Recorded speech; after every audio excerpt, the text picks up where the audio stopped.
Assalamualaikum warahmatullahi wabarakatuh.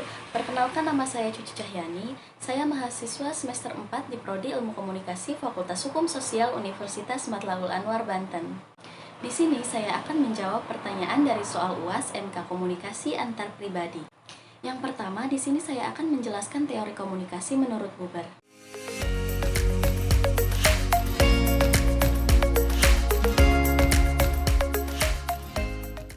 Menurut Buber, komunikasi antar pribadi dibagi menjadi 3 tingkatan.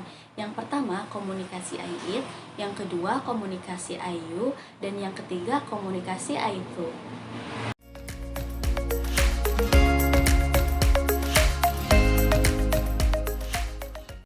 Dalam komunikasi I-IT, interaksi antara kita dan orang lain hanya sebagai objek.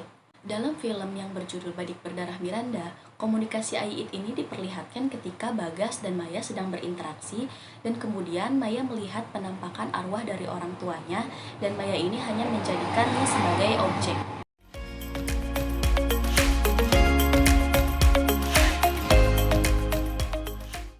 Yang kedua adalah komunikasi I-U. Komunikasi I-U ini adalah jenis yang paling digunakan dalam interaksi sehari-hari. Jadi, di komunikasi I-U ini, kita memperlakukan orang lain lebih dari sekedar objek. Dalam film tersebut, komunikasi I-U ini diperlihatkan ketika Bagas dan Maya sedang berinteraksi dan adanya hubungan timbal balik antara satu dengan yang lainnya.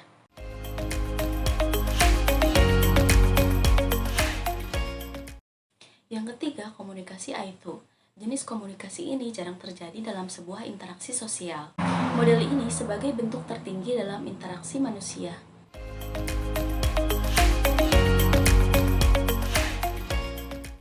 Berikutnya saya akan membahas mengenai relasi komunikasi antar pribadi.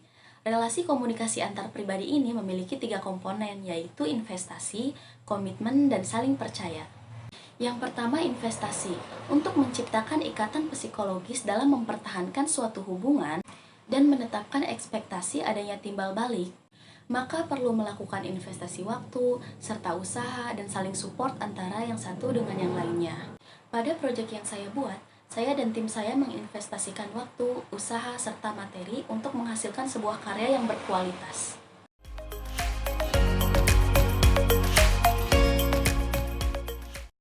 Yang kedua, komitmen, merupakan berpegang teguh pada kesepakatan dan bertanggung jawab pada kesepakatan yang telah dibuat. Contoh dari komitmen ini ketika saya ditugaskan menjadi sebuah produser dalam suatu proyek yang kemudian saya menyanggupi tugas tersebut. Lalu saya standby di lokasi syuting dan menggantikan sutradara ketika sutradara tersebut menjadi talent dalam beberapa adegan.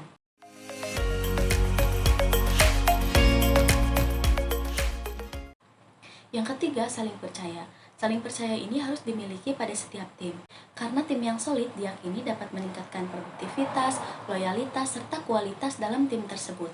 Sikap saling percaya ini saya terapkan pada diri saya sendiri ketika berada di lapangan. Saya percaya pada tim saya sendiri, dan saya percaya setiap kru yang bertugas pasti akan memberikan hasil yang terbaik.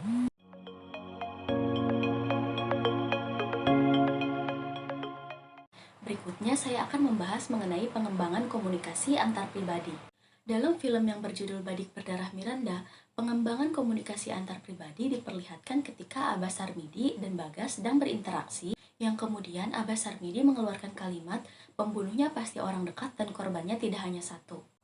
Hal tersebut tentu dijadikan pengembangan oleh Bagas dalam menyelesaikan kasus yang belum terpecahkan.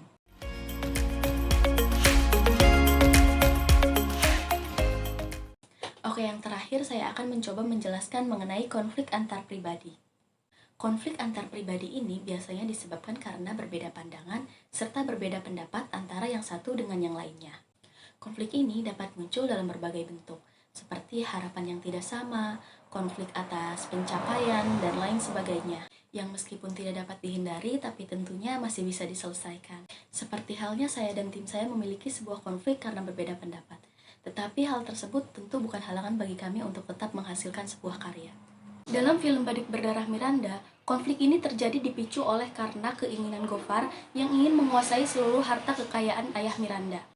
Oke, mungkin itu saja yang bisa saya jelaskan. Kurang lebihnya mohon maaf. Thank you for everything and thank you for watching. Wassalamualaikum warahmatullahi wabarakatuh.